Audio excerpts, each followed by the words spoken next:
It's time to get sexy, so watch Secular Sexuality live Thursdays at 7 p.m. Central. Visit tiny.cc/YTSS and call into the show at 512-991-9242 or connect to the show online at tiny.cc/callsex.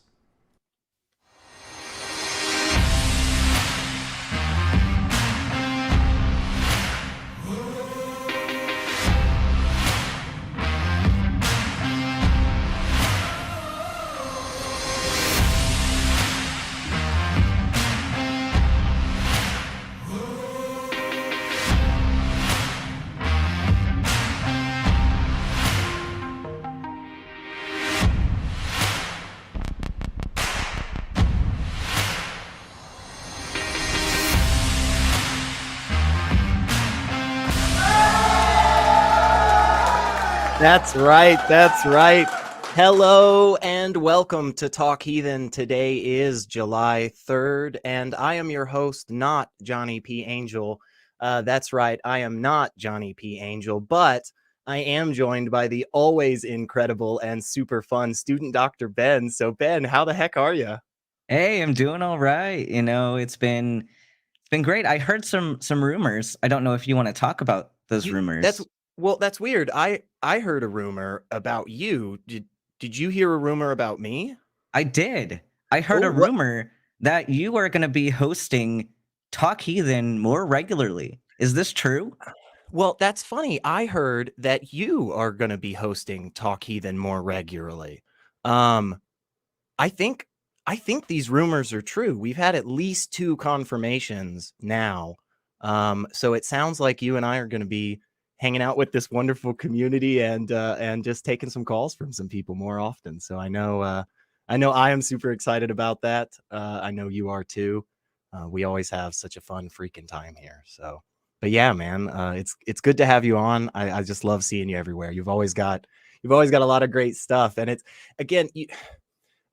I don't know why you won't respond to me on those pictures with that rash thing. It's just look, 30 seconds is all it would take, Ben, and I'd get an answer, but that's not what we're here to talk about today. What we're here to talk about is that Talk Heathen is a live call-in show, and just so y'all know, we've got open lines. And it's really easy to reach out to us. Just give us a call at 512-991-9242, or you can use your computer at tiny.cc/callth. Let's bust through some announcements here real quick, Ben, and then maybe we take a couple calls. What do you think? That sounds like a great plan. Yeah, well, for anybody who doesn't know, Talk Heathen is a product of the atheist community of Austin, a 501c3 organization dedicated to the promotion of positive atheist culture and the separation of religion and government. And there are many, many ways you can help out Talk Heathen and the ACA. They're very easy. You can support us on Patreon, tiny.cc/PatreonTH. Just go below this wonderful video in that live chat where everybody's having a good time. Just click that like button. Also, make sure to subscribe to the channel, enable all the notifications, and comment below on your favorite caller or how I'm not Johnny P. Angel. We take those comments too. So you can become a channel member.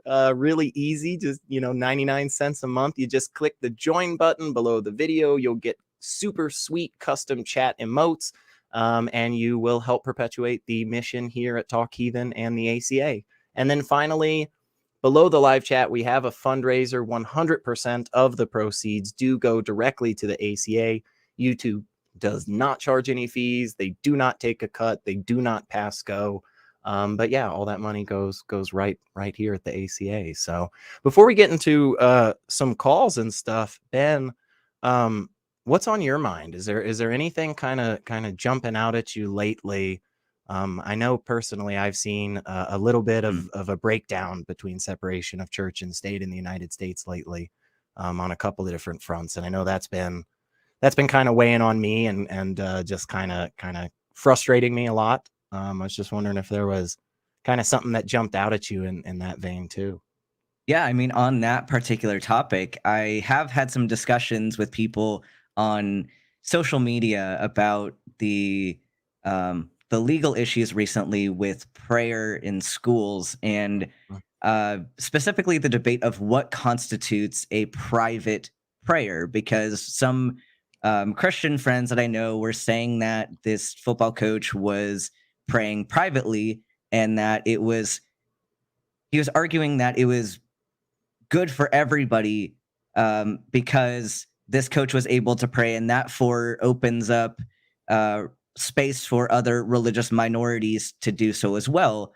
But I know I disagree with that, and I know many other people also disagree that that's what the case was really about. So I think, I don't know, prayer in schools has been a big one recently, and I don't know if anyone wants to call in about that, because that is a topic that people are really talking about right now. What are your thoughts on that? Yeah, for sure. I agree. It is very troubling. Um, this is an old, an old quote that has been thrown around a bunch, but you can't have freedom of religion without freedom from religion. And of all the places, public school for kids is not the place for us to be, um, willy-nilly on these types of lines, right? When there is a coach, of a sports team at a public school, when there is the guidance counselor, or just anybody that is in that authority position, it is so it is it is never going to be the case that the children are feeling as if this isn't being pushed on them, right? Mhm. Because you're in a place where these are the people that are supposed to be taking care of you. These are the people that are supposed to be, educating you, and are supposed to be, making sure that you're getting the things that you need for life. Now, hey, look, we're not perfect. Our public education in the United States has problems. I'm not disagreeing, but this one, I think, is a heck of a lot easier than a lot of other aspects, because the answer is we just don't bring it into the schools. We just don't bring religion into the schools. Um, I don't know how one could. I really don't know how one could make the argument that sitting on the 50-yard line at the beginning or end of a high school football game is private. I don't see that Mhm. at all. But I want people to be able to feel comfortable to practice their beliefs when they're not harming people, right? If somebody wants to pray, if somebody wants to light some candles, I am all for that, you guys. But you can't do it in a place that is supposed to be open for everybody, and you can't do it in a manner where, you are in a position of authority, unchecked Mhm. authority, that, makes it seem like you're promoting this. We shouldn't do that, because, you know, next thing you know, we've got every other religion trying to push their belief as well. I've even said this in the past. I wouldn't even want a representative from the Satanic Temple coming in and giving their kind of religious spiel, to a group of captive children, because I just think that's a time that we use for education. You know, um, Absolutely. yeah, it's frustrating for sure. But you're going through school, right? You're going through like medical Yeah. school. You're almost done. When has this might be a bit of a leading question, Ben, Mhm. but I'm going to ask it anyway. When has God ever been the answer, on any one of your boards or exams? Has that ever been the case? It Or hasn't. It has not been. ooh, We have had all right. some Yeah, ethical questions on, sure. especially this most recent round of boards, where you have a family that comes in who is religious, and Ooh. they have their perspective on what their family member is going through.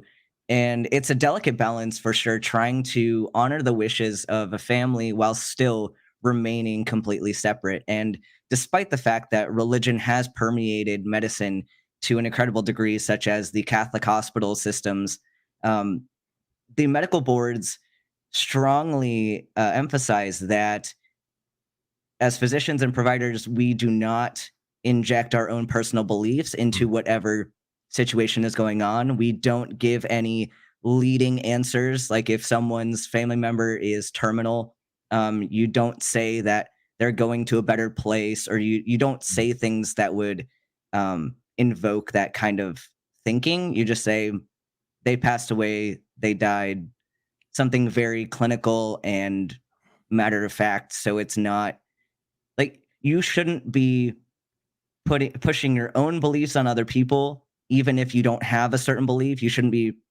you know, expecting that of your patients. And you can be respectful of someone else's religion while being completely separate from it yourself. Yeah, and I think you brought up a great point, which is just, basically the overall general concept of time and place, people. Time and freaking place. And the time and place to, try and push back on strongly held beliefs that people have, and to try and, check off all the boxes of logical fallacies, make sure we're not doing this or that or whatever the heck it is. That isn't the time in the ICU, right? That isn't the time when somebody is experiencing such traumatic problems with their body that they don't have much longer to live. This isn't the time and place, and I wouldn't want that. I wouldn't want a doctor coming to me and saying, hey, look, here are all these problems, but just so you know, God loves you, and pray about it a little bit. That would be offensive to me. And I completely understand on the opposite side. Like, it isn't my place when somebody tells me that a loved one has passed, and that they feel comforted that their loved one is in heaven or with God or whatever it is.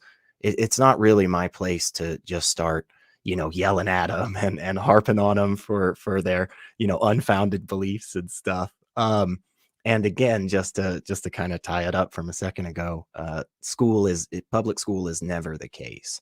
We have private schools that are allowed to have a particular religious mindset and kind of push that agenda. And if that's what you want, go to those places, but with that being said, we do have some open lines, everybody. So let me remind you, just in case you forgot, this is a call-in show, and it's really simple, 512-991-9242, or you can just do it on your computer. You just go to tiny.cc/callth, and you can talk with two super, super awesome people. And then if you get through them, you can talk to me and Ben. But we will start off. It looks like we have Michael, pronouns he, him, in California, wants to talk a little bit about abortion today. Michael, how are you? You are on with Student Dr. Ben and Secular Rarity. Yeah, I'm a person who believes in zero population growth. And I think that there's an issue that people don't talk about. And I think it's just as much Margaret as choice is. And I think what the problem is, and that comes down to population growth in itself.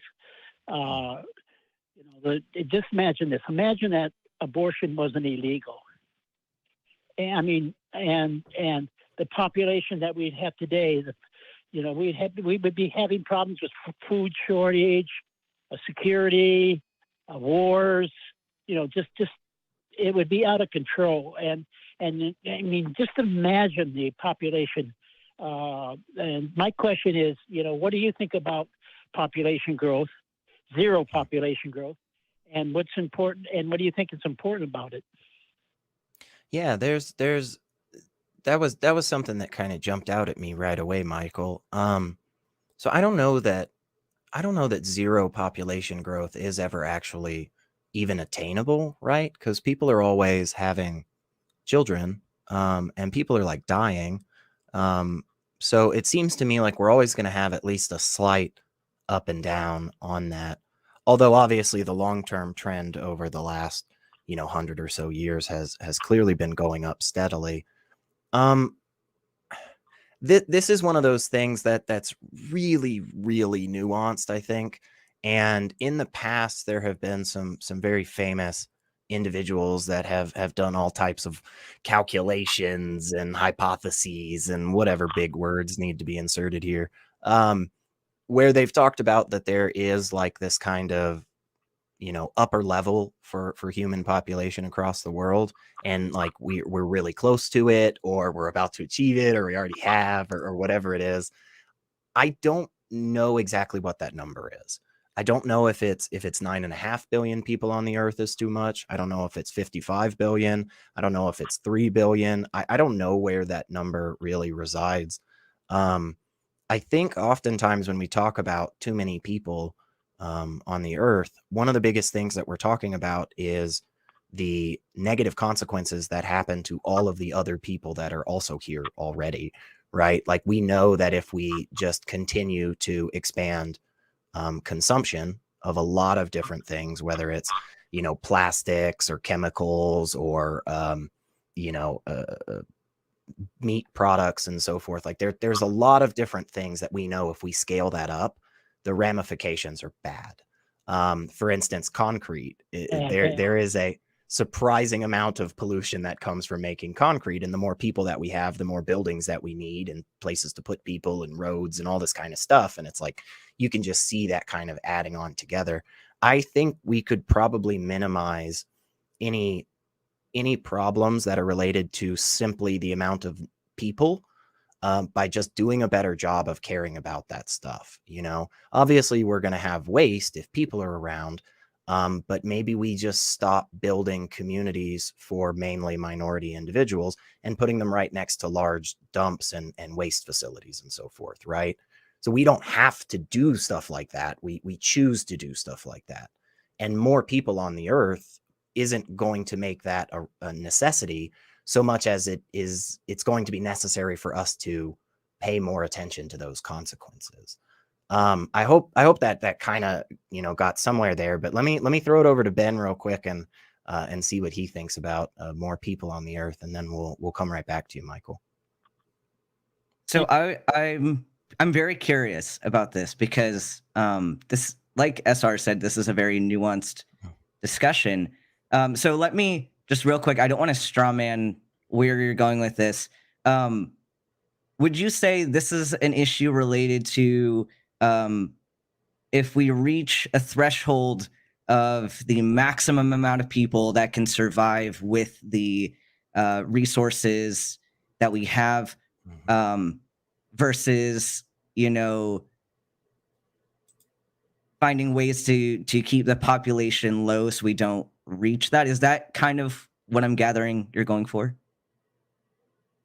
Yes, that's true. For example, when let's take theists. They're basically large families, and they have to feed those families themselves. But do they understand that? I don't think so. And I think there are so many problems that people don't understand because of population growth. And those answers we have to find those answers. If we don't, there's going to be a big problem, because if they don't allow a woman to have choice, then we're really, really in problems. And there's going to be, there's so many problems extending from that just itself, the problem. And it's mind-boggling. And I sit back and I'm thinking, well, we got 40, 50 years with the right to have an abortion. Well, if we never had that, the population of just the United States alone would be outrageous. It would be out of control. Well, I want to kind of have a dialogue with you here about this. I know we had a great conversation just now with kind of the abstract. Is this moral to strive for this zero population growth? But let's bring this logistically real quick. So if we have if zero population growth, so no addition and no subtraction from this number, if we're striving for this ideal number, how would we do that? Yeah, that definitely came to my mind too. I don't know exactly what the procedure would be, right? We would have to. I think we'd have to show the people, and look at this. Look at. We have food shortages. We have too much traffic. We had, we the families can't afford to have these families. You know, it's So education. So besides education, like Yeah. think about this: if we're going for zero population growth, just is the goal to have people stop, procreating? Are we taking Mhm. sex off the table? What measures are we taking to prevent these births from happening? And just And in real such specific numbers. And just real quick to kind of add on with that, Michael, like, I mean, I know Ben can speak more to this, but how many times has somebody come in to the doctor's office, been pregnant, got an ultrasound, and the doctor goes, "Hey, so remember how we told you were having a single kid? You've got twins, or you've got triplets, or whatever," right? These kind of random occurrences are always just going to be there. These anomalies that we're not paying attention to. And let's say we get to the place where we're hardcore restricting, the amount of children that can be born every year to maintain this zero population growth. What are we going to do in those instances? Because they will appear. They absolutely will come up. Well, I think what's going to happen is when they sitting at the table for breakfast or lunch or dinner, they're going to look at their table and see, well, wait a minute, there's not enough food on this table to feed all of us, and these points have to be made and understand, because if we don't, there's going to be a serious problem. There's not a problem right now because we're just getting back into a problem with growth. Well, we have a problem with growth, but it's going to be worse. And in time, generations down the line are going to have serious problems.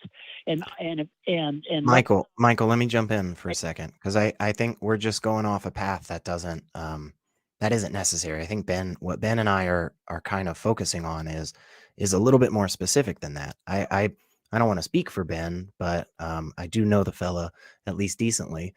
We have talked a couple of times, and I feel like Ben would be not for like children not having enough food, right? I think all three of us here on the call can agree that those are negative consequences and we don't want that. But if you're saying that the way to fix that is through zero population growth, what exactly would we do to minimize that? I mean, I agree. Let's try and educate people and have civil discussions and push back and challenge each other on all the things out there that are going to bring harmful stuff, which is why I love coming on here and talking about, faith and God and science and stuff. Like, I think when we don't have good methods to getting to conclusions, we have worse conclusions. Like, we just have bad outcomes. And that's, I think, kind of where Ben and I are focusing on, which is like, yeah, we all three agree that a lot of these outcomes you're talking about are really bad.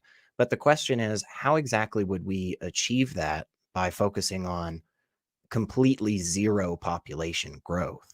How does that method get us away from these bad conclusions? Does that make sense? Well, it doesn't, because there's too many people on the planet right as of today. But then those problems. If we keep increasing populations, that problem is going to get worse, and that that's going to affect generations down the line. It's going to be serious problems. Yeah, but what policy would you put in place to cause this to go down? I would try to start with responsible policies. Getting people to learn and understand, why we need to control population. And okay, so education is great. We've established that, but what else do we need to do? I'm not convinced that education is enough for people. Especially, you have people who are growing up in the society, and many of them have been taught that it is your duty to bring children to this world. They feel that their value to society is to have children. So not only I agree you have to approach it culturally and from education, but you'd have to have some pretty strict policy to tell this person, hey, I know you really wanted to have kids, but you can't anymore. And this is the law that we're going to set in place so that, are we limiting the amount of children? Are we, how are we going to achieve this zero population growth? Because even among that, SR was saying that having twins kind of throws a wrench in this plan. But if even we have some risk of subtracting from the population, you have pregnancies that, let's say you planned only certain people get to be pregnant and have kids. We have some of them that won't make it, that will have lethal mutations that will not allow them to survive. So how would we dial it in to achieve this very specific number for a population? We're just going to have to find reasons to make them understand. I mean, I understand everything you're saying is correct. I agree with that. But the point is that the question has to be answered, and if it's not answered, there's going to be a lot of problems. And I think I think the problem can catch up to people.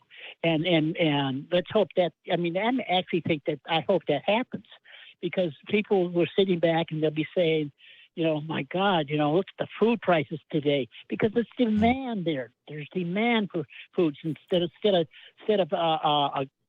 in California here, a gas tank costing $5 of gas, it's going to go up to $10, $15 a gas for gas. Let me, Michael. Those are real answers. Michael, let me try maybe and refocus just a little, because it sounds to me like one of the biggest problems is not actually the amount of people for you, but the problems are the negative ramifications that more people will most likely put on the system that we have currently. Like if there's only 5 people trying to buy toilet paper at my local store, then I'm probably going to have enough to buy, an extra pack. But if there's 500 people there, I may not even get the first pack. If we were able to minimize all of those supply chain shortages and, have adequate housing, adequate education and so forth, if we were just able to kind of get rid of those negative consequences, but still increase the population, would that be an answer that works for you? Is that something that you would be okay with? Or is there something specifically about 10 billion plus people that you're just like, no, we can't ever do that? That's not okay. Yeah, I don't think we can allow that to happen. So it is specifically about the number of people as opposed to the consequences that the majority of people will experience. The consequences are always going to be there. The consequences are always going to be there. I mean, so I don't think so, Michael, because we have radically changed in the last 200 years, in the last 100 years, in the last 50 years when it comes to production and scale. And the ability for an individual to plow a field these days is just totally different than it was 200 years ago, right? And so we actually are at a production level that is insanely good right now in a lot of different places, but there's always more that can be done, especially if we really want to focus on minimizing the harm that exists in this world to people. I think it's absurd that we throw away like half of our food supply, our produce, before it even gets to stores in the United States. We grow a whole freaking field of crops and we like throw half of it away and then send the other half to stores where like a third of that gets thrown away. It's nonsense to me. I agree. But it seems like if we were able to fix all those problems and minimize all these negative consequences, that you still aren't exactly comfortable with that. And I guess kind of what I'm wondering is, why specifically does the number of people matter? If we can minimize all of those bad things you're talking about, then who cares if we have 1 billion, 20 billion, 100 billion, because we've given everybody adequate food and housing, right? But I don't think that's going to happen. I mean, when you're hungry, you're going to go to the store instead of buying it, you're going to steal it. And I don't see a problem with that. But if that's the way it is. So the idea is here's a thought. What about urban farming? Teach people how to grow things in their backyard and things like those. Those are answers. And so let me. We move in a direction of education. Then we're going to have some results. But we're not educating people about population. We're not doing that. Yeah, Michael, I totally see where you're coming from, and we've talked about the education side of this, but here's the thing. Like, I understand that you're very passionate about the education, and that's fantastic. My issue is I do not see how realistically education alone could slow the population growth by that much. It's a big ask to reach zero population growth. And so the problem for me isn't the education aspect. It isn't the desire to uh, have enough resources for everybody. And I think SR has a great approach to this of what if we could redistribute the food better? What if we could have better resources available? But my biggest problem with this whole argument is if people decided we needed to limit our population this much, what are they going to do to get there? And I'm worried that we're heading into a eugenics scenario. Yeah. I'm worried that it's going to be policy of who gets to have children and who doesn't. And then if you're only limited to a certain number of children, then what happens to people like if, they're worried that their kid is going to be gay, or they're worried their kid's going to be trans, or some other issue, if they're worried that, their kid isn't going to, be a cis male, because we saw that. I think you brought up that issue a little bit before, but like I'm worried that the ethical issues coming out of not out of the goal for the lack of population growth, but the means of achieving that. I think that's what scares me a little bit, and that's why I'm hesitant to jump on board, because I just don't see logistically how education could even get us close to the zero population growth. And we have seen various policies put in place by various governments, all around the world. One of the most recent ones, that probably the majority of viewers will be familiar with is the one child policy in China that was put in place by their ruling government for years. I think it was like 20 some odd years.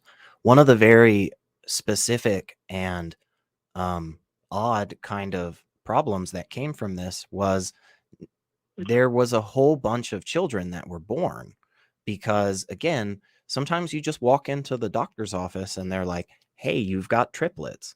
And it's like, oh gosh, I didn't do that. Like, I didn't plan for that. I wasn't expecting that. I didn't try for 2 extra people. I just wanted the one child. But under that policy, the way that it worked, families literally had to hide those children to the point that they didn't receive birth certificates. They didn't receive any kind of identifying information that would mark them as a citizen or even a human being. They didn't get to go to school. They literally can't leave the house because if they get caught, they'll be arrested now. And these are 25, 26, 27-year-old adults. These are people that want to move on with their lives, and they are fundamentally barred from doing so because of a governmental policy that was specifically about population growth. And again, that's just one of many, many, many nuanced problems. There's a whole generation that is essentially missing and unable to do certain types of labor that is very needed. So I think we have a minimum threshold of people that we need on the earth. Like, we can't have all the cool people things if we only have 2 of us. Like, Ben and I are great, but I don't think either of us can make flat screen TVs.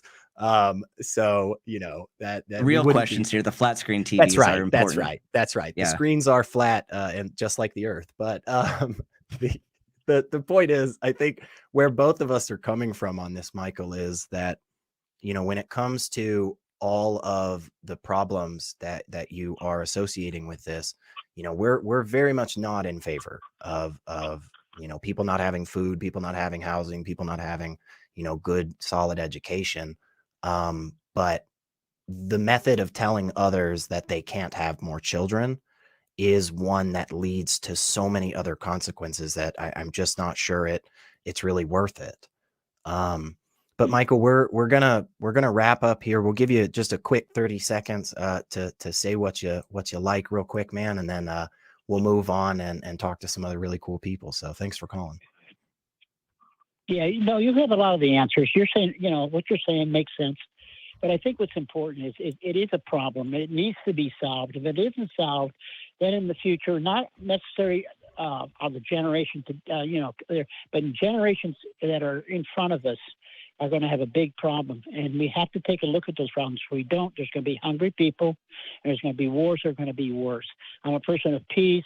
I belong to a group called Veterans for Peace. I understand what war is all about. I'm a Vietnam veteran. And I want people to understand that, the future has to be looked at. And if we don't look at the future, then we have a big problem, because it's going to be real bad, and hunger is going to be real bad. Anyway, thanks for the call. You guys are great. You're really, you're intelligent, and I appreciate the conversation. Thank you. Yeah, thanks so much, Michael. We appreciate you hanging out with us.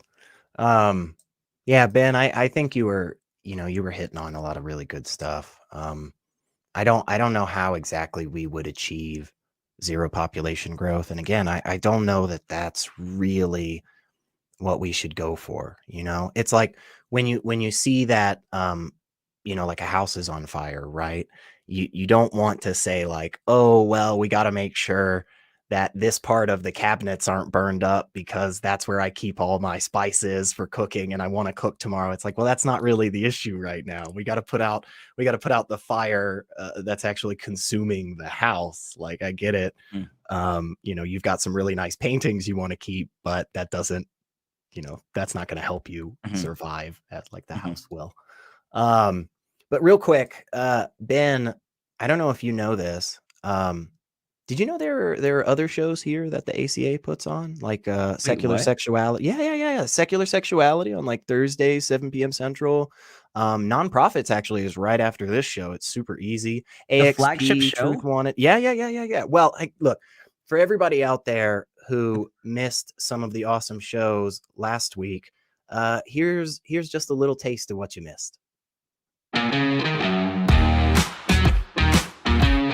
The emphasis on consent, the validation of everybody. Oh my gosh. I wish that regular everyday sexual education was conducted in the way in which the kink community conducts themselves, because holy, there's so much to learn from that. The states' rights stuff, I'm sorry guys, it's we do not protect the individual liberties of every United States citizen when we should be, right? All this does, this isn't states' rights. This is just states being able to take away people's rights. Catholic Church, you are the most disgusting institution that has ever been created by people. Go yourself with a cactus, pedazo de mierda. You deserve the worst. That's it. I wish you wouldn't hold back, Teo. Raising people from the dead. These are all historical things we cannot observe in our modern world. So that's not really... What do you mean? I've raised people from the dead, Charles. Whenever I do CPR and get return of spontaneous circulation, I bring people back from the dead. Even if it is not a crime under the laws of man, it is a crime under God. Nobody gives a about whether or not your God approves of abortion. Your God is a monstrous thug, and I couldn't give a what he thinks even if he were real. Big bully, you piece of shit, you little bitch. I'll kick your Cry for me, David. Cry harder. Cry harder that your rights are being taken away. Oh, David, I'm so sorry. I'm a big bully. Boo-hoo-hoo.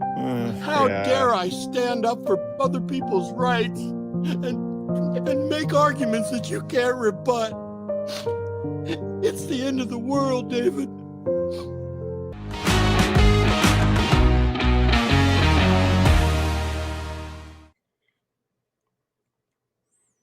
And we are back. And just so everybody knows, there are a bunch of really awesome ways you can support this wonderful channel.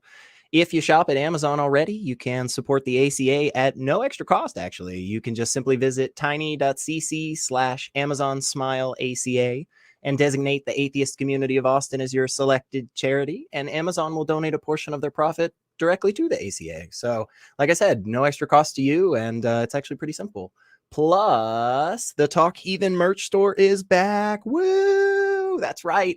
tiny.cc/merch ACA. You can get all your favorite things like t-shirts, hoodies, coffee mugs. There's also some new stuff like beanies, cell phone cases, and tote bags.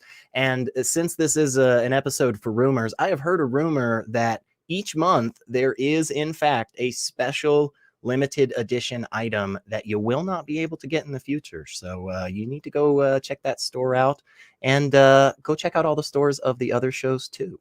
And we've also got a channel that houses all of the shows of the ACA in audio podcast form. You just go to tiny.cc/AEN podcast, and you can hear such awesome shows like Truth Wanted, AXP, the flagship nonprofits, this great show here, Secular Sexuality, and all the other great things that the ACA has. So, and then finally, if you have ever heard of this little website called Facebook, well, there is actually a really cool fan-run Facebook page at tiny.cc/FBTHG. That's FBTHG. So you can come hang out with all the wonderful fans from Talk Heathen. And I've heard rumors there are some really cool hosts in there. Ben might be there, but that wasn't the cool host that I was thinking of. Sorry, Ben. Oh no, I'm the least cool host of No. I love you, dude. I mean, I just, there's some. I mean, that Kenny guy, that Kenny Lenny. Kenny. He's all right. But you wanna take a call? Yeah, let's take a call. What about we have somebody giving us a call from Missouri? It looks like pronouns he, him. Josiah, you are on it. It sounds like you have a question about when people say that you were never a true Christian. What's going on today? Yeah. So, were you guys ever believers? I was. Yes. Were you guys ever Christian? So I live in I don't know, I guess a pretty small, close-knit community. And almost everybody here is some flavor of Christian, although the prominent one is Young Earth Creationist, Fundamental Baptist. So whenever I came out as atheist, a lot of people in the community, of course, wanted to know why. And evidently, I ended up telling my story, and it always boils down to you were never a true Christian, even though it was a very big moment in my life, becoming an atheist in the background that I had. And I was wondering how you guys deal with that kind of response. Yeah, Ben, you wanna start? Yeah, so I come from a very fundamentalist evangelical background. My parents work in Christian ministry. I come from a very, very Christian city in Colorado. And yeah, when it was a shock to people when I deconverted, I was dead set on becoming a missionary. I was ready to, work in ministry, follow my parents' footsteps. And my parents especially were very shocked when I told them that I had deconverted. And it is really difficult to deal with people when they're not convinced that you ever believed, or they want to write off your experience as if you never believed. And it's more of a reflection on them than it is on you. Because even you saying that, like, because if you never come out as an atheist to them, they are usually very ready to accept you as, yes, this person is a strong believer. This person is a godly person, a great human, all that kind of stuff. But then the second you say that you're no longer a Christian, their perception changes. And I don't think it's a reflection of you, because you're still the same person to them.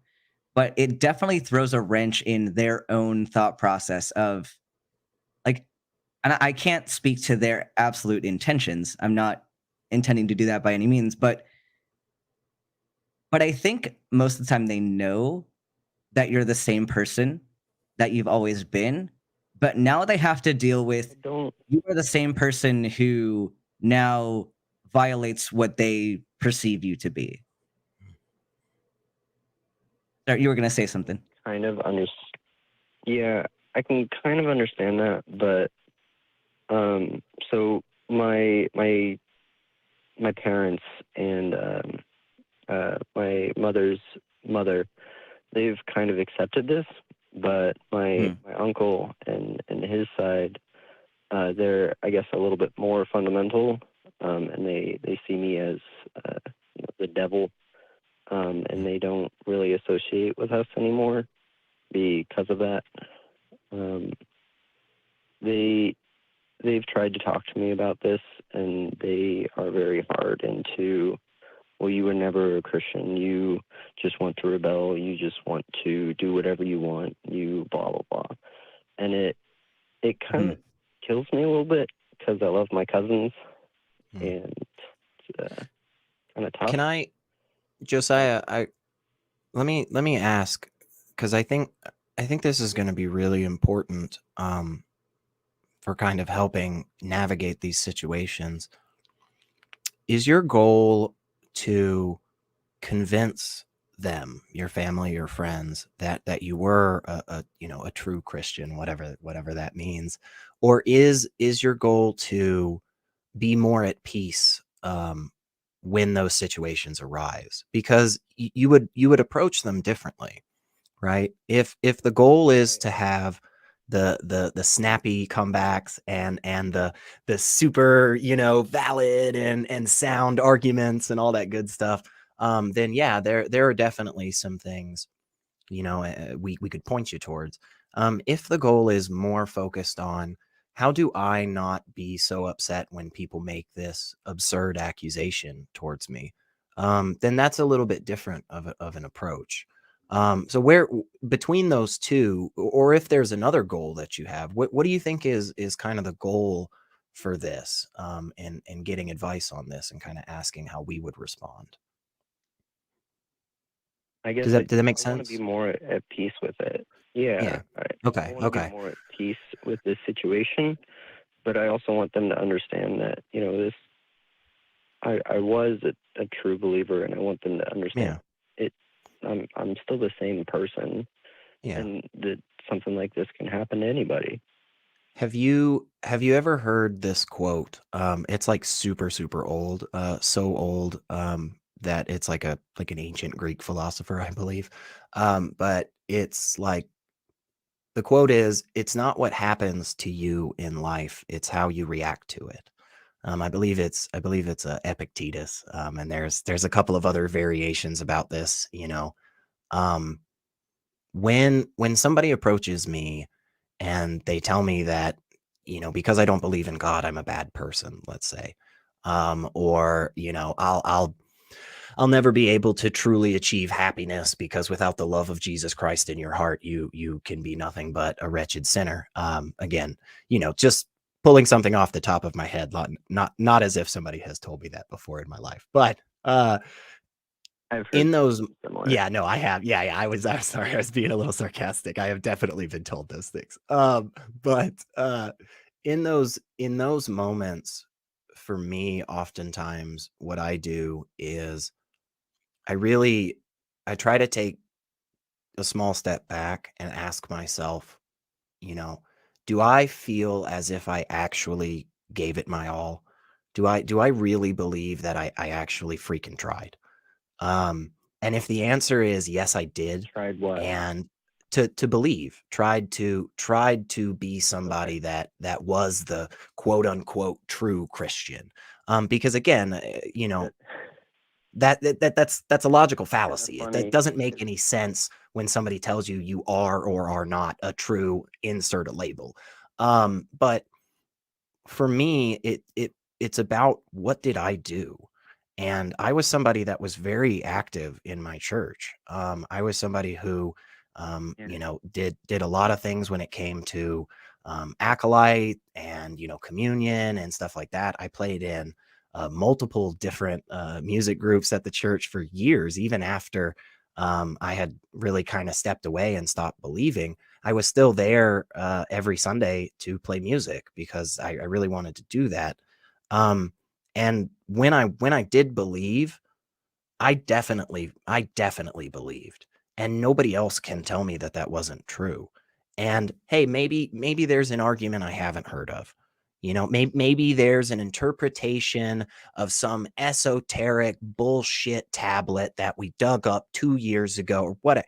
Maybe. I mean, maybe, Josiah, right? And maybe I just needed to read that when I was broken and hurting, and that would have brought me back to Christ, found this lost sheep and all that stuff. But I honestly tried. And I still do. I still honestly try. I have many, many friends that are believers of a lot of different stripes. And whenever we have conversations where we are challenging each other and respectfully trying to understand where the other person is coming from, I try every single time to get to the same conclusion that they do, but I always have problems with it. And for me, one of the best things in these instances, when somebody is telling me you didn't try, you were never a believer, you blah, blah, all of that stuff. Honestly, I ask myself that same question I asked you. What's my goal in this conversation? And if my goal is to convince them, well, here's the logical fallacy. Here's the structure of the argument that you're not understanding. You're equivocating this and that definition, blah, blah, blah. But more often than not, my goal in that conversation is to just be at peace with myself and know that, you know, whatever terrible things somebody is laying on me, those aren't necessarily what actually does define me. Like, if you honestly tried, Josiah, and you woke up and you did the things and you said the things and you acted out the things and you read if you did all of that fucking shit, you were a true believer. Absolutely you were. And anybody telling you otherwise, doesn't matter.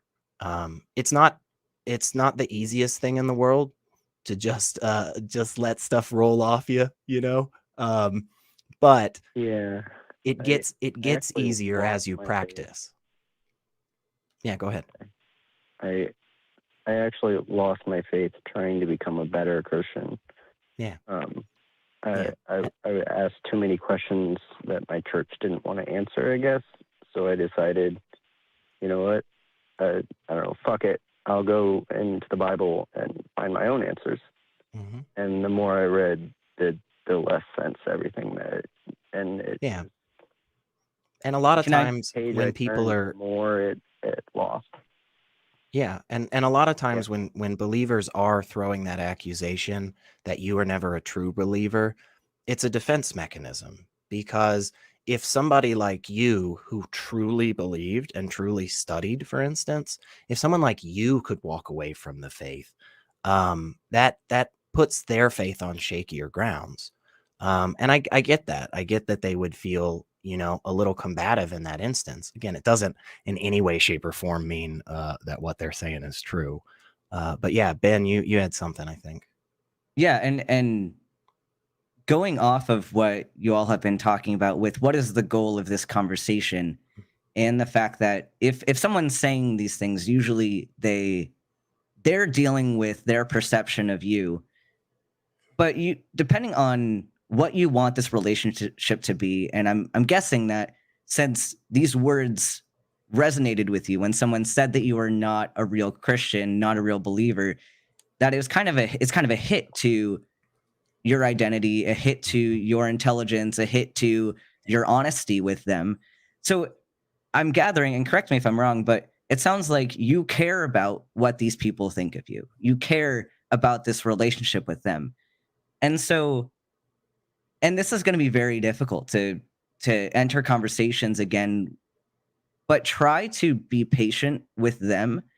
You might be the first person that they've met who's deconverted, or first person at least that they respect and love who's done this, and they might be confused about it. So I think probably the best way to engage is with empathy, and you don't necessarily have to go into every conversation with them with debating whether or not you are a true believer or not. But I think asking questions when you need to, being there for them when they need it, like making sure that, you know, they understand that you haven't changed as a person. You're still the same person. You just disagree on something now. And that's the only thing that's changed. And I think once you give them some time and you give them some space to process that, I think that, I mean, they might not come around, and they might, but I think really, like, the arguments and trying to logic your way through this isn't going to be the answer to preserving the relationship. So I think that's where I would go with it, at least. What are your thoughts, Josiah? Wrap us up. You're not wrong. I care very much about, you know, what they think, because it's my fiance. We've been together for 4 years, and we just got to having a deeper look into our beliefs. She's known that, you know, I'm not a believer, but one day we sat down. She took me to church, and we sat down with our group, and we talked about it, and it was kind of a big moment. I had to leave early. Wasn't easy. And honestly, I don't know if either of us have said it, but I again, I don't always like to speak for Ben, but when I know we're on the same page, I don't feel so bad. But Josiah, it sucks that you're going through this. It sucks. Just flat out, it's bullshit. It's bullshit that anybody ever is going through stuff like that. And it sucks that when we're being attacked, when we are the ones that are being you know, criticized for who we are, not for our ideas, but for who we are, it's bullshit. And it's honestly, it's unfair that we're the ones that have to try and do better. But you know what? If we want to be better, it is on us. If we want to be better interlocutors, if we want to be people that are trying to progress society to a place where we are minimizing as much bullshit like this as we possibly can, then we always have to ask ourselves, who am I being in this moment? Who am I being, and who do I want to be?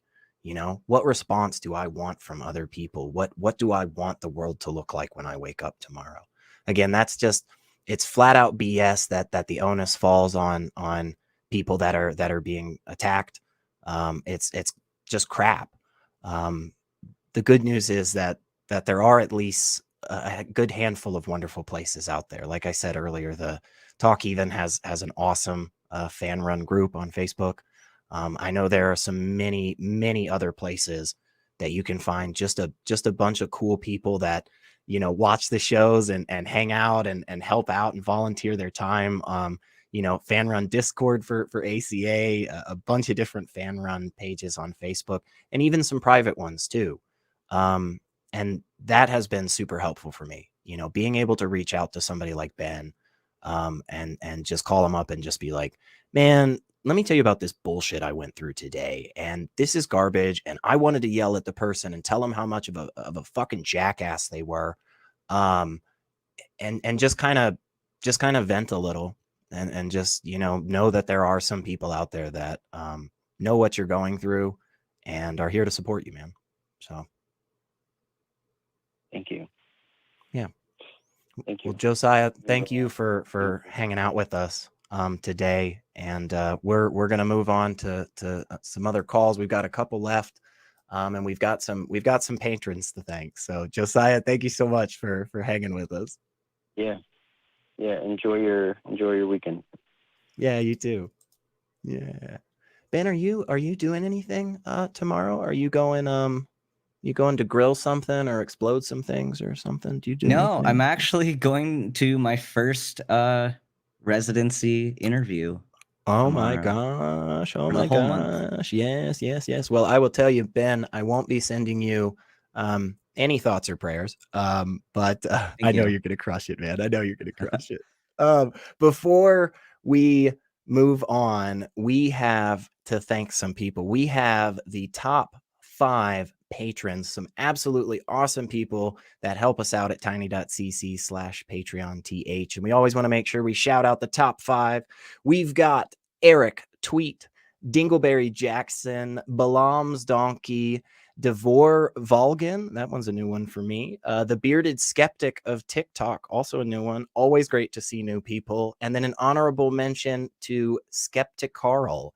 So thank you all very much. And just as a reminder, everyone, if you want to ensure that you are in those top spots and that your name is read out, you can just visit us at tiny.cc/patreon.th and help support the show.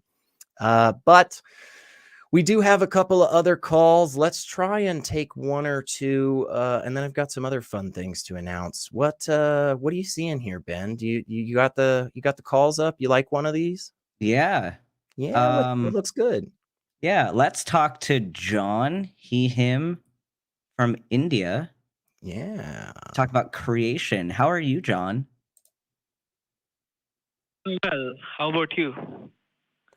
Yeah, pretty good. Pretty good. Yeah. So what did you want to talk about today? I want to talk about the problem of evil question. Okay. Mostly I feel like atheists only question the idea of problem of evil within the God thing, but they don't question themselves when it comes to creation. I believe in the sense like God creates human beings, and humans also create human beings through the act of reproduction, or if they have farm animals or something, they do artificial insemination or something, and they create John, hang on. animal beings. John, hang on just a second, John, because I feel like maybe we can kind of make this a little easier for us. I think you're using two different definitions of creation there, right? When God creates something versus human beings creating something, the actual connotation of those two words, while it's the same word, it very much has a different focus. In one of those instances, we're talking about like a person, putting together the pieces to make a phone, right? We've got all the things here in front of us, and we just have to follow the checklist and the step 1 and step 2 thing, and we can put the table together from IKEA, right? When God is creating, very rarely is it in that manner, right? It's a totally different system. It's a totally different function. God is like snapping fingers and existence is coming to be. So does that kind of help you understand a little bit more, maybe? If we separate those two concepts into two distinct categories, I think it makes sense why non-believers in a God would still think humans can make stuff, right? No, in the sense, I don't say that humans are creating babies out of nothing or something like that. I am saying that they are through the from matter to matter. What do you call that? I forgot the biological term for it. Recombination type of existing matter stuff. But yeah, I mean, you see how somebody who doesn't believe in a creator deity, like snapping all of existence into reality out of nothing, how that concept is different from us saying like we understand that people create, TV shows or babies and stuff. Do you see the distinction there? Yes, I understood. My topic is about theodicy, and that's a problem of evil within the God thing. And are you switching to a new topic? I mean, we probably could let it slide, John, but we do have other callers, and I want to make sure I initially wanted to explain 3 types of creation to come to my problem, which was actually the problem of evil question. So my question, 3 creations. Another thing is third question is about creating a conscious AI question. So that comes under ethical AI, and within the case of humans, it comes under anthropodicy, and within the God thing, it comes under theodicy. So I want to talk about anthropodicy, which is like the problem of evil, or some people might call it antinatalism. So if you don't believe in universal reconciliation or universal salvation, what justification do you have in bringing a new life into existence? Yeah, that was what the actual topic was. I'm glad we got to that, John. I can give you a really, really simple answer, which is just pure selfishness. Just pure selfishness. Just there are human beings that wake up in the morning and are like, I want a family. And that's it. Okay.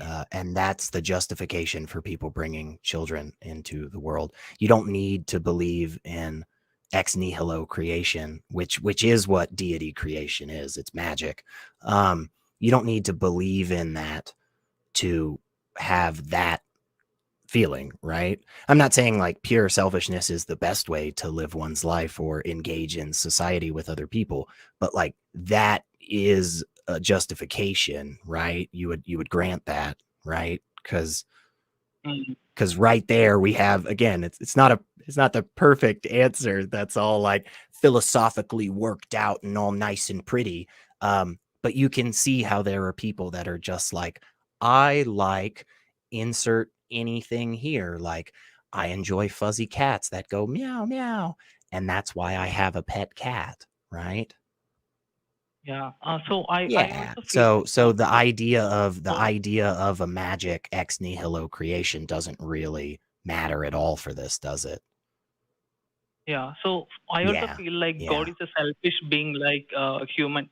Even though I might be humanizing God here, I also feel like God is also a selfish being out there, just creating humans for Well, that's pure God. entertainment. God can be selfish, but the issue is not really, is God selfish? The issue is God there, right? Well, We I know have human beings exist, so that's. Mm. But go I have ahead. a, Go I have a, ahead, Ben. I have a weird question maybe. So, because we're kind of relating the human intention with God's intention for creation. So if humans need to justify their reasoning for bringing a human into the world where there is suffering going on, Yes. do you believe that God created this world that we're in? Is God bringing in these people to the world of suffering? In a sense, my belief in God is just based on wishful thinking and Pascal's wager. My belief in God is not based on some evidences or anything. Like I feel like my idea of God might be similar to mainlanders' idea of God or something like that. But I feel like God might be a cruel person or some selfish being which brought humans into existence, and he made it possible in a sense like a blind person cannot understand color. Like the same way we are not able to comprehend God. God is incomprehensible, and we humans are just imitating his cruel activity by creation. So I'm a little confused. So if God is this potentially cruel deity that does what he wants and brings people into this world of suffering, then how come humans need to justify our bringing people into the world? Like, are we following after, like, are we supposed to be different than God? And supposed is probably not the best word there, but we are made in God's image. Are we deviating from God? Is that a good idea for us to deviate? Should we follow the cruel God? I'm confused as to how these relate. Do we have more of a responsibility than the deity in this case? Yes. So these ideas mostly come from Gnostic Christians. So there are 2, 3, or 4 sects called Macronites, Encratites, who believe that the creation was an idea from my cruel God, and we should stop reproducing and save ourselves from hell.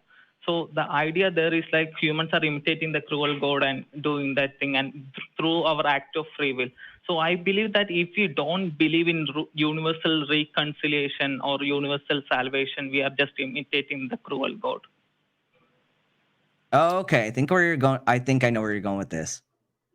Yeah, please. There's a lot for me that I have problems with. Yeah. So he's saying that if and correct me if I'm wrong, but if there isn't a universal salvation, if there isn't a way for everybody to be saved, then you are just enacting the same thing as this cruel God by continuing to bring people into the world. So I think you're wondering, if we don't believe in this universal salvation, then how can we justify bringing more people into the world. Yes.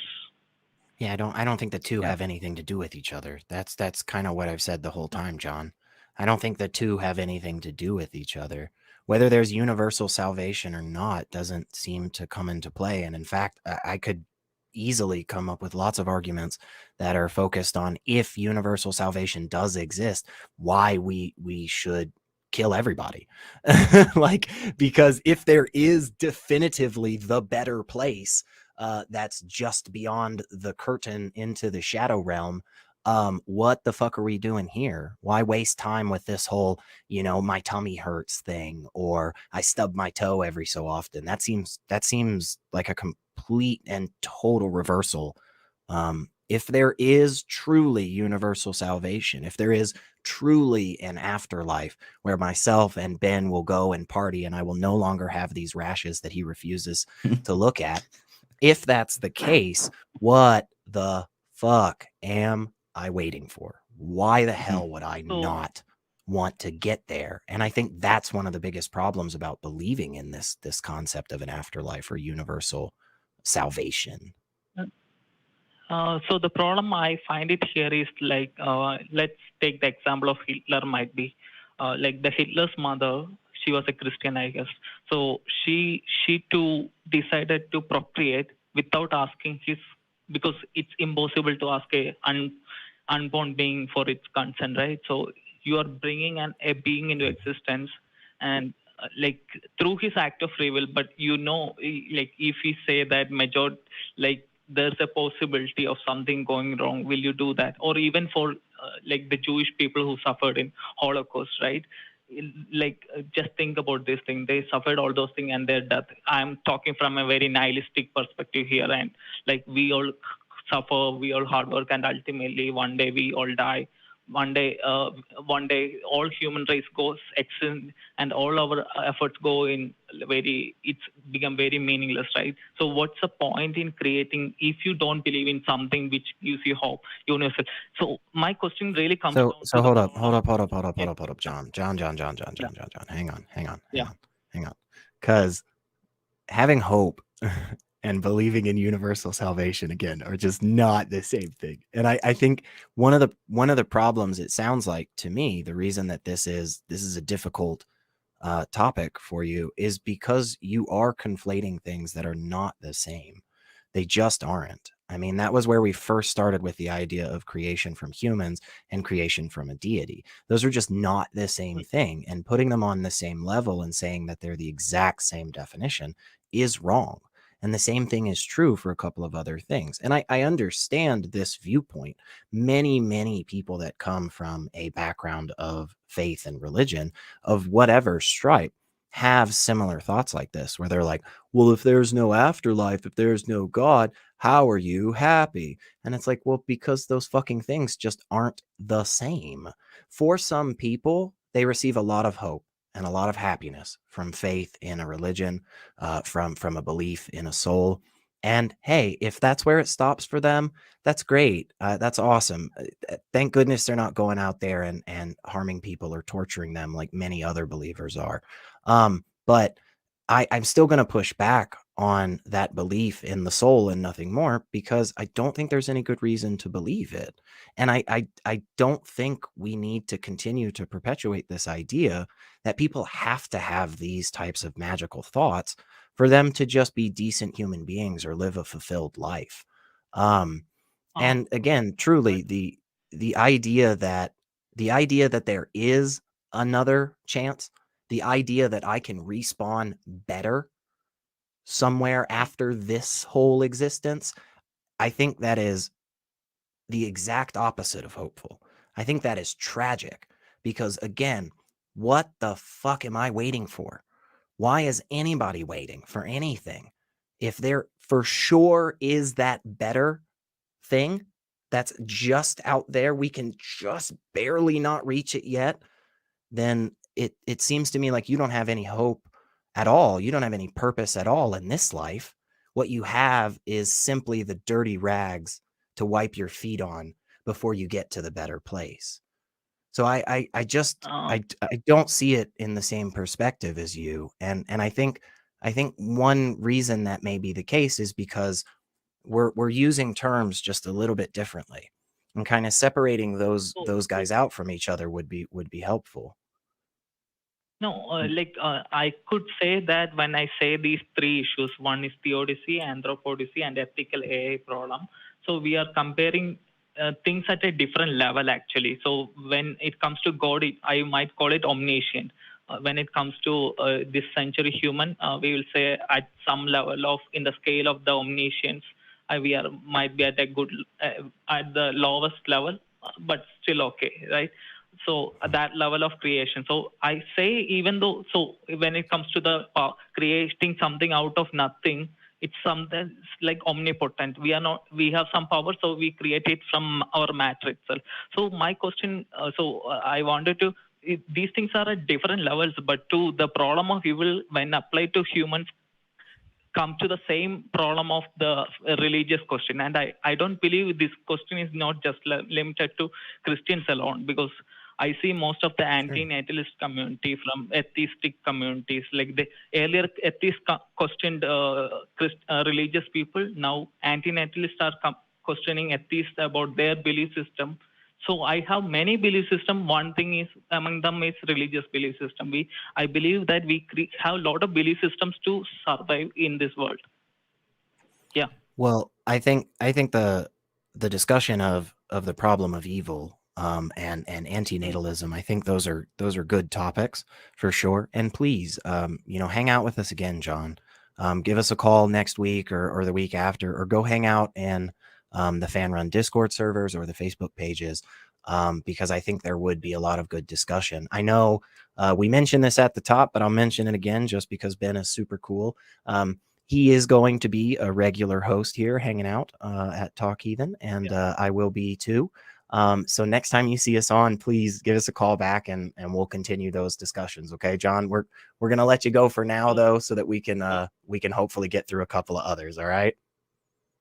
Thank you very much for talking to me. And from your answer, I think the answer is pure selfishness to create human beings. It was one answer, I think, that can quickly kind of quell most problems for people. People have a problem with selfishness, but like, I'm only here because I'm selfish. I wanted to hang out with you, Ben. Anyway, let's I'm still not gonna look at your rash, SR. Man, come on, dude. Just like okay, fine. We have it looks like Tom in Michigan, pronouns he, him, wants to talk about ontology or philosophy or other big words. What's going on, Tom? How are you? Hi.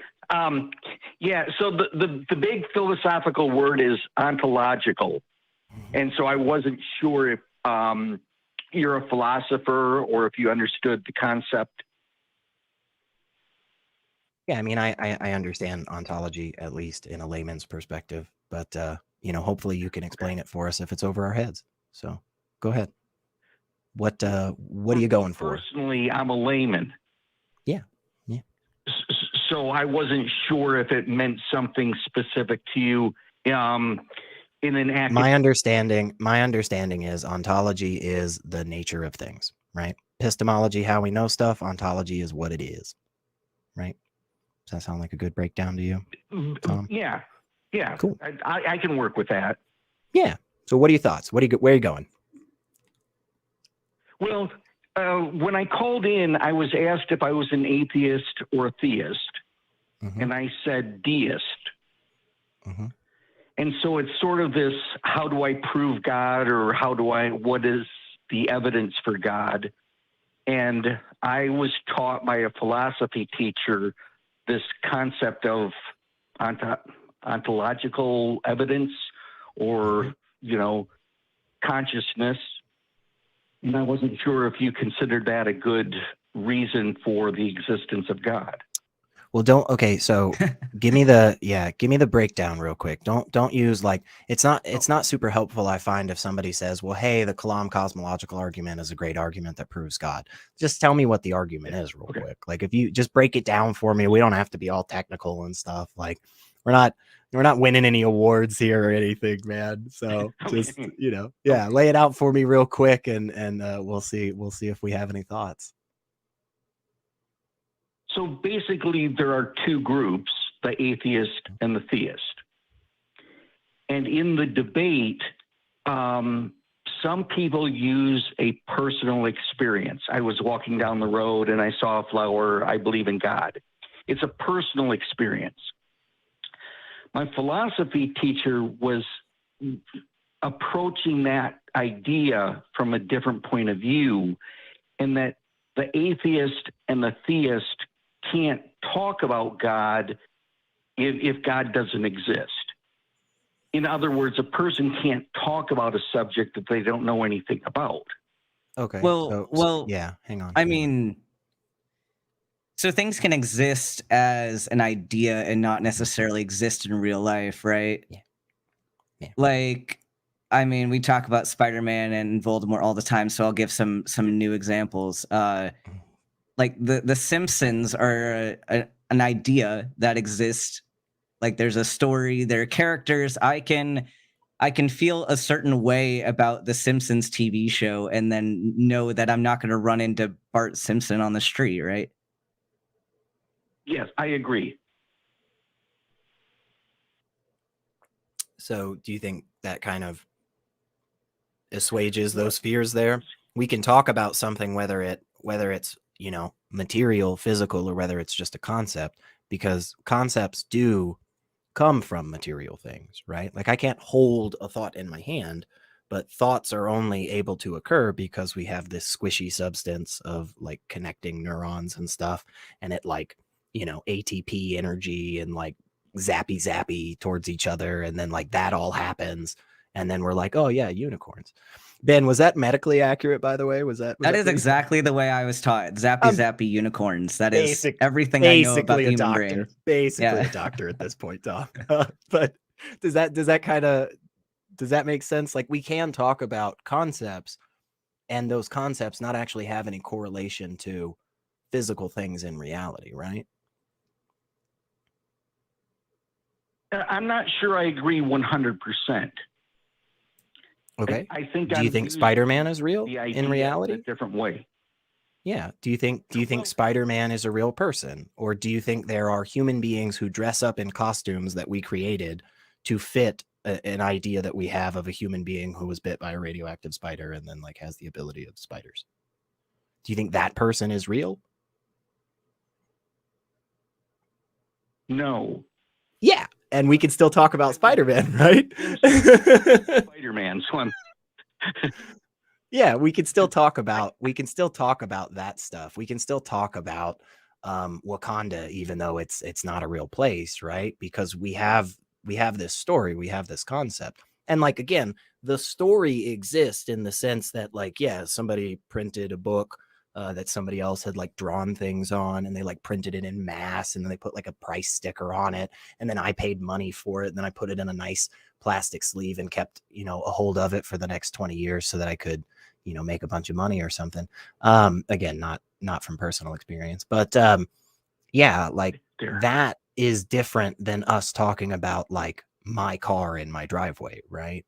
Like, because while cars maybe in the broad sense are conceptual, I actually have a car, and that's what we're talking about, which is the same thing when we talk about a deity, right, in the broad concept versus your God.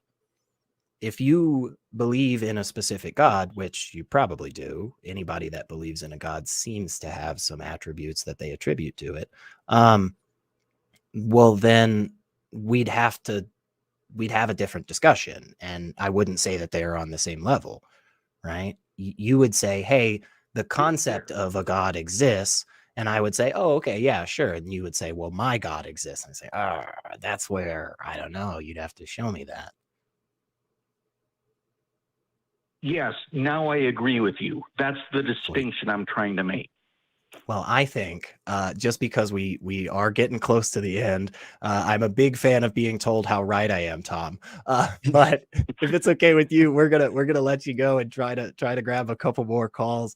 But please, again, give us a call back and hang out with us and push back. There's a lot of really cool people here that are on this show and some other ACA shows, and we always love to have chats with people. So, but thank you so much, Tom. We do appreciate you hanging out with us.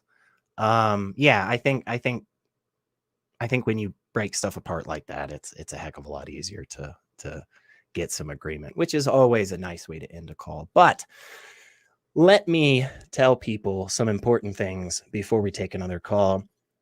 Did you guys know that right after this awesome show at 3 p.m. Central today, the flagship show of the ACA, that's right, the Nonprofits, will be on, okay?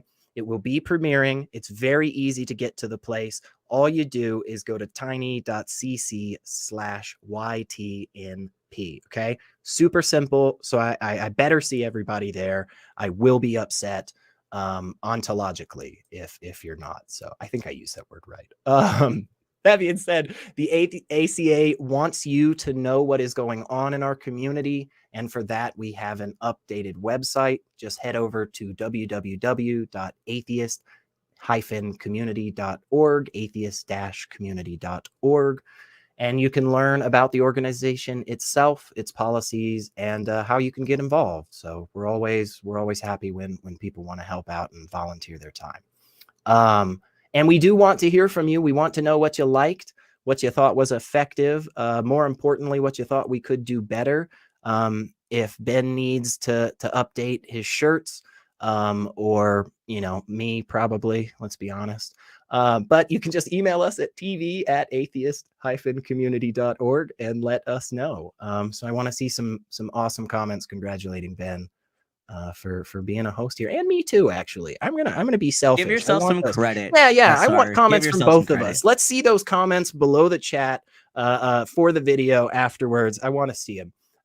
But before we take a call, can we shout out this awesome crew? Could we get the crew up there? Maybe. I know it is a bunch of super cool people that are working very, very hard, much harder than myself and Ben, or at least they pretend to. So no, it is a huge operation here, and every little bit helps. So with that, Ben, let's go up north. Let's go up to Canada. It looks like we have Icon from Canada, he, him pronouns, and it says here you're agnostic, but you just got a message from God. Could you expand on that for us real quick? It happened on Friday, but the reason I was calling is to figure out what the best way to give a message from God to the world is. I just don't know how to proceed. Yeah. So the first thing I would do is I would say, how did you determine beyond a shadow of reasonable doubt that the message came from God? Because I think that would be super crucial. Like, I know myself, I would, if somebody said, hey, I got a message from God, that's the first thought that comes to my mind is, how do we know it was a deity? What did you do to kind of tamp down those variables? It's not, you know what? There's not been a lot of variable checking. It was, it's Friday, having a shower. Do you think that's problematic, Icon? Well, we can talk about it now. Like, I had a clear and like concise message. It came to me. Are you able to tell us? Can you tell us the message? Yeah. I'm curious. Sure. I mean, this is at least a decent way to do it. I mean, So the thing, and I don't want to bring in any personal opinion, like my take on the message. It's what the message was. And it was just a straight, concise, all religions are man-made.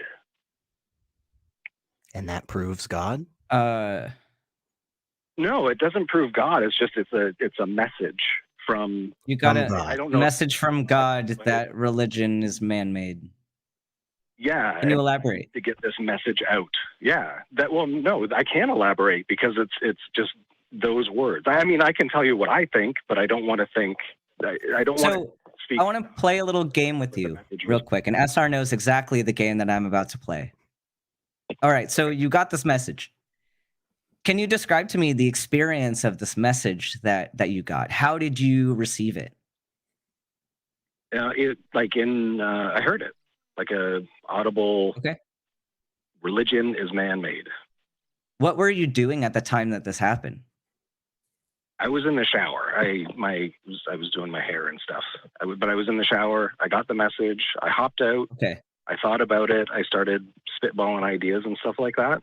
I just don't know. So did anything meaningful happen in your life during that day? You said it was Friday. You were in the shower. Was this kind of at the end of the day, more towards the beginning of the day? It was like a middle of the day. Okay.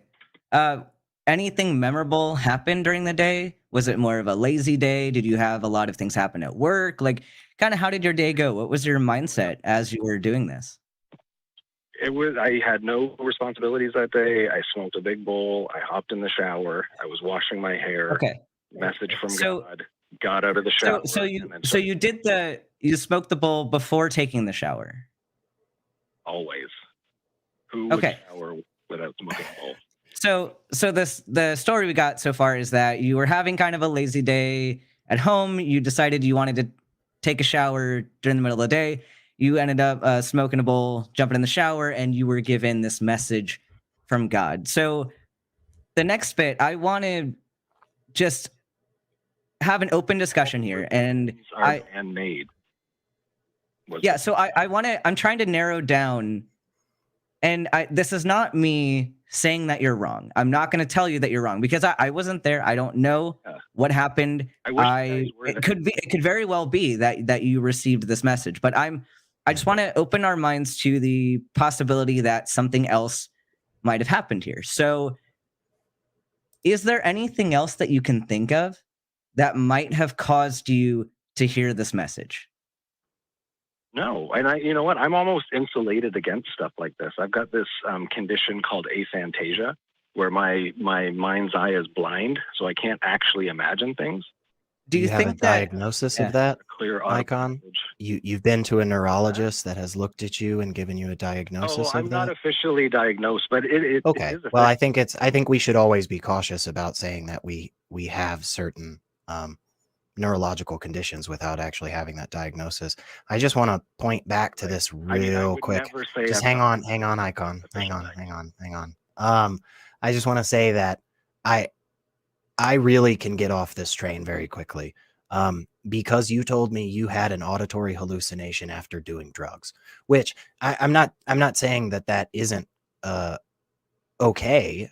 I'm not endorsing it either. What I'm just saying is if somebody comes up to me and says, I've been microdosing for the last 4 days and this is my experience. Well, bro, you're high and that's okay. Again, just don't, it's not worth going through much else in my opinion, hearing and that's more, exactly where I was. Right. I know. This. And that was the thing is like, again, we started off the call by just asking the most basic question, which is, what did you do to kind of rein in those variables to actually indicate, what you think the conclusion is? And the problem is you already said you didn't do anything. And then on top of that, you said, oh, by the way, man, smoked a fat doobie in the process beforehand. And then I experienced a very common side effect of having used marijuana. When individuals ingest THC, auditory and visual hallucinations, they happen, and they happen regularly. And it's fine that you had the experience. I'm not saying you didn't have the experience, but the issue is that experience anything more than the amazing ability of chemicals to make our brains do awesomely funny things? And the answer is, especially if we haven't tamped down any of the variables, yeah, it's probably not anything more than that.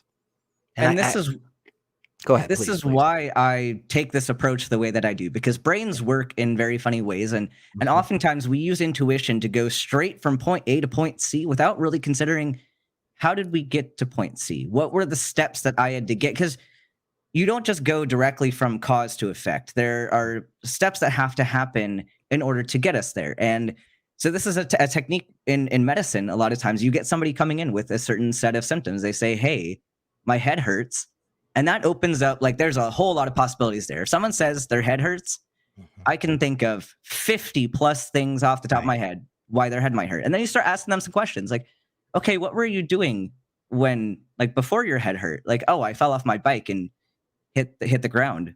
And that kind of narrows things down a little bit to where it was this nebulous question of, oh, my head hurts. It must be that an alien invaded my brain. Well, no, but we just established another reasonable option. And so I'm not saying necessarily that you have to throw out what you believe your experience to be, but I want you to maybe, after this call, think through as many reasons as you can think of. What could have caused me to have this experience? Such as we have your reason of God spoke to me. That's an option. We don't have to throw it out. We have influence from THC. That is another option.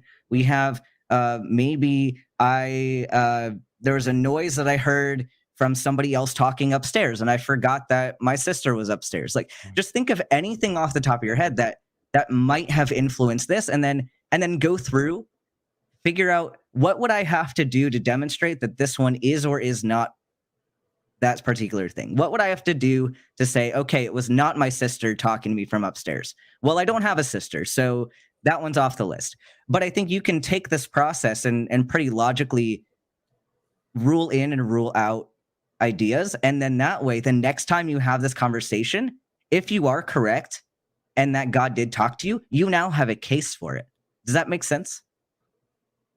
Yeah, I think that's a perfect place to leave it, Ben. We're gonna let you go, Icon, but we appreciate you calling us. And again, please check out all of those fan run Facebook pages and the Discord server and stuff, and feel free to still interact and kind of push back and stuff. But Ben, I mean, I think exactly where you were going with that methodology of trying to, exactly what I said from the beginning. We got to tamp down those variables, man. We just can't have it be like 14 different possibilities and then come to a conclusion. We got to have an actual step-by-step process here. But Ben, I'm supposed to ask you this, and I might know the answer, but I'm not sure. Again, we don't always want to believe rumors, but there's a place that people can find you regularly here on Sundays, right? Are you going to be hanging out? I think it's Talk Heathen. Talk I Heathen. think you can find me here. You also show up at the nonprofits at the flagship show every now and then. I do every now and then show up there. Yeah. And there is a bunch of really cool hosts that are going to be showing up on the nonprofits here in just about 30 minutes, y'all. So make sure you go find that. It's very easy to do that. I believe it is tiny.cc/YTNP. Look, it's right below me. That's awesome. Also, everybody, there are so many easy ways that you can help support the ACA and Talk Heathen. Of course, there's a fundraiser right below. Hit us up on Patreon, tiny.cc/PatreonTH. And honestly, even just liking and subscribing and sharing this video out to people, that is really, really valuable. You don't have to pay a single cent. You just click the little thumbs up, or you comment below and say how excited you are to have Ben and I be in here regularly. Before we go, I want to show that awesome crew again, because without them, we could never do any of the great things that we do. If you guys can get your lovely faces, there we go. That is an absolutely wonderful group of people. And I know you don't get to see it when you're watching the shows and stuff, but they are constantly working every day of every week. So I've never gotten to do this, Ben. We're going to put up some love rings. Can we do that? Can we get some love? Let's see if we can. I gotta believe. Oh my gosh. That's so cool. I love it. And we're sending love out to everybody out there. There's a lot of stuff that's going on in the world. A lot of it is not great. And it's very frustrating for sure. That being said, whether or not you believe, if you are an essential worker, we want to thank you, because you are putting your lives on the line during this global pandemic, and you have been for a very long time. And we really, really do appreciate that. And we appreciate everybody out there who is trying to kind of tamp down the hatred and the vitriol that exists. If you don't believe, this is your community, folks. And you guys can hang out with a bunch of really good people at the Fan Run Discord server, the ACD, and the Fan Run Facebook groups. Please come and hang out with us, and just know that you're not alone, and there are other people that want to chat with you too. And you can also just email us at tv@atheist-community.org. If you do believe, we don't hate you. We're just not convinced. Have a good one.